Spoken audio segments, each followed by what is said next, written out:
의뢰인의 행복만 생각합니다. 법률 문제로 고민에 빠지신 분들에게 정확한 정보를 제공하여 현명한 선택을 하도록 도와드리는 소송 가이드입니다. 이혼 이야기만 나오면 꼭 따라오는 질문이 있습니다. 바로 바람을 피운 쪽이 재산을 적게 받아야 하는 거 아니냐는 건데요. 감정적으로는 너무 당연한 말처럼 들리지만 실제 법의 판단은 생각보다 단순하지 않습니다.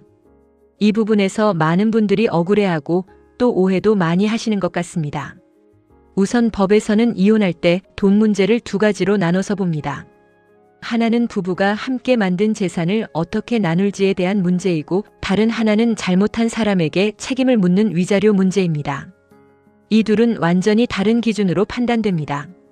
그래서 바람을 피웠다는 사실만으로 재산 분할 비율이 크게 달라지지 않는 경우도 실제로 꽤 많습니다. 이 때문에 외도했는데도 반반 가져간다는 이야기를 들으면 피해 입은 쪽에서는 정말 억울할 수밖에 없습니다. 하지만 법원은 기본적으로 재산이 어떻게 만들어졌는지, 누가 얼마나 기여했는지를 먼저 봅니다. 잘못을 했다는 사실은 위자료에서 주로 반영되는 경우가 많습니다. 그렇다고 해서 바람을 피운 배우자가 항상 똑같이 재산을 가져가는 건 아닙니다. 문제가 되는 건 외도를 하면서 가족이 함께 써야 할 돈을 제멋대로 써버린 경우입니다. 예를 들어 외도 상대에게 고가의 선물을 해주거나 큰 돈을 빌려주거나 장기간 데이트 비용으로 많은 돈을 써버렸다면 이야기가 달라집니다. 이런 경우에는 단순한 외도가 아니라 부부 공동의 재산을 낭비한 것으로 보기 때문입니다.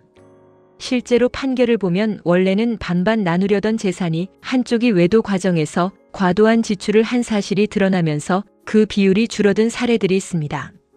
몇 퍼센트 정도 줄어드는 경우도 있고 장기간에 걸쳐 큰 금액을 쓴 경우에는 그 차이가 더 크게 나는 경우도 있습니다. 결국 핵심은 외도 그 자체보다는 그 과정에서 가족의 돈이 얼마나 사라졌는지입니다. 현재 법원의 분위기는 감정적인 잘잘못보다는 돈의 흐름을 더 중요하게 보는 쪽에 가깝습니다. 그래서 피해자 입장에서는 마음이 쉽게 납득되지 않을 수도 있습니다. 다만 분명한 건 외도를 하면서 공동 재산을 함부로 사용했다는 점이 입증된다면 재산 분할에서 불리해질 가능성은 충분히 있다는 점입니다.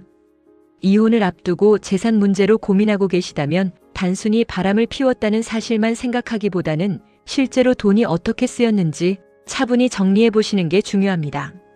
감정은 당연히 중요하지만 법은 결국 증거와 숫자로 판단한다는 점도 함께 기억하셔야 할 것 같습니다.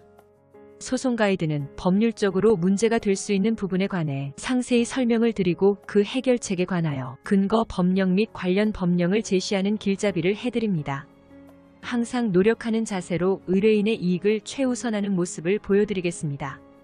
소송에 대한 자세한 상담을 원하신다면 변호사 상담 신청을 누르시고 더 많은 정보를 보고 싶으시다면 소송 가이드 카페를 방문하시면 됩니다. 내용이 마음에 드셨다면 구독과 좋아요, 알림 설정 부탁드립니다. 더 좋은 내용으로 찾아오겠습니다. 꼭 승소할게요.